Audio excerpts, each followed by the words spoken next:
आज हम बात कर रहे हैं डर और खौफ के ऊपर। और पिछले वाले सेगमेंट ने तो मुझे भी डर में डाल दिया कि मुझे तो कदर आ गई थोड़ा।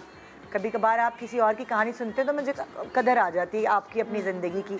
आपको कभी कभार वीक मोमेंट्स होते हैं जब आपकी ज़िंदगी की, तो आपको लग रहा होता है अल्लाह क्या इतनी जल्दी शादी कर ली हमने, क्या कर लिया ये वो। लेकिन जब दूसरे के आप उतर के देखते हैं ना ज़िंदगी में, तो फिर आपको होता है कि नहीं यार अल्लाह मियाँ बहुत शुक्रिया आपका, जो भी है जैसे भी हैं अच्छी गुजर गई। कभी मियाँ से लड़ाई हो जाती तो हम कहते हैं आया है क्या किया हमने ये। सो वो वाली चीज़ आप कुछ डिस्कस कर रही थी जो मैं ब्रेक पे गई थी, वो क्या बात थी मैं भी भूल गई। हाँ अच्छा, जो कोमल ने बताई थी टेक्निक कि जी आप बॉडी को मूव करें, हाँ, उससे जो है आपका ट्रॉमा रिलीज होता है। तो मैं उसमें थोड़ा सा एक एडिशन करूँगी कि देखिए एक तो ये है कि आप मूवमेंट कर रहे हैं, उससे एक अच्छी फीलिंग आती है बिल्कुल। लेकिन हम ये भी कर सकते हैं ख़ास तौर पर जैसे अगर ये हैं और इनके जैसा और कोई केस हो, कि आप थोड़ा सा उस मेमोरी के बारे में जब सोचेंगी तो आपको खुद पता चलेगा। तो आप ये कर सकते हैं, और ये सारा एक इमेजिनरी जो है वर्क है, कि उसको इमेजिन करें, उसे कोई भी कलर दे दें।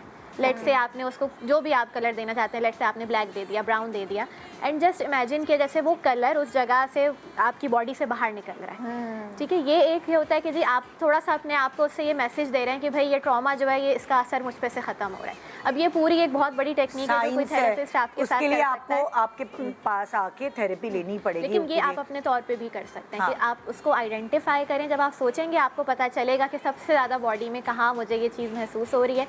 उसके साथ एक कलर एसोसिएट करें और जस्ट इमेजिन करें कि वो कलर आपकी बॉडी से बाहर निकल रहा है। तो इससे भी आपको बहुत हेल्प मिलेगी, क्योंकि बॉडी स्कोर रखती है। आप जो मर्जी हो, आप उसके बारे में बात करो ना करो, आपके जिस्म को पता है कि क्या हुआ है आपके साथ। मेरे साथ कोई आई थिंक टीनेज ईयर्स में मुझे कोई बैड न्यूज़ मिला था, तो उसके बारे में मैं रोई नहीं, बिल्कुल नहीं रोई। मैं बहुत अपसेट थी, मेरा दिल टूट रहा था, लेकिन मैं बिल्कुल नहीं रोई।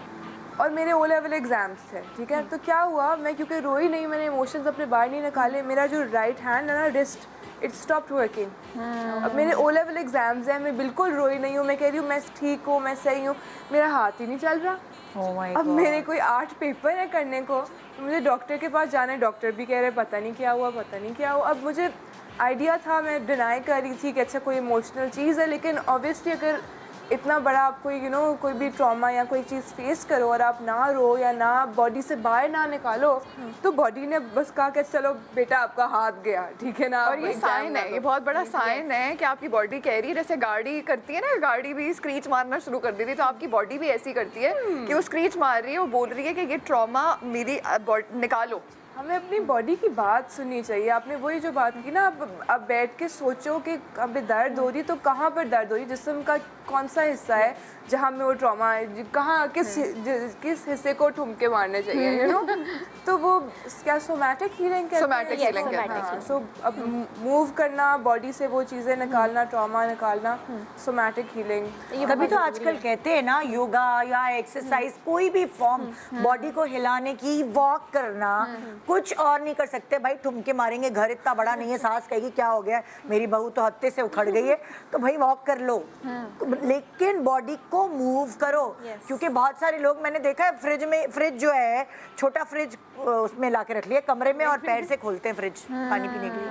मतलब कुछ इतनी मासियां काम कर रही हैं और खुद डिप्रेशन में जा रही हैं क्योंकि हिल ही नहीं रही हैं। अल्लाह ने पैसा दे दिया है, सब कुछ है, लेकिन वो डिप्रेशन पूरा वक्त सो रही हैं, ड्रग्स कर रही हैं। बहुत सारी बच्चियां ऐसे हैं। हम नहीं कह रहे आपको कि आप टिकटॉक बनाएं ठुमके लगा के, आप अपनी हीलिंग, रूम बंद करके आप अपने लिए कोई मूवमेंट कर लें, कोई यूट्यूब पे लगा के कोई डांस कर लें। बिल्कुल, दैट विल रियली हेल्प।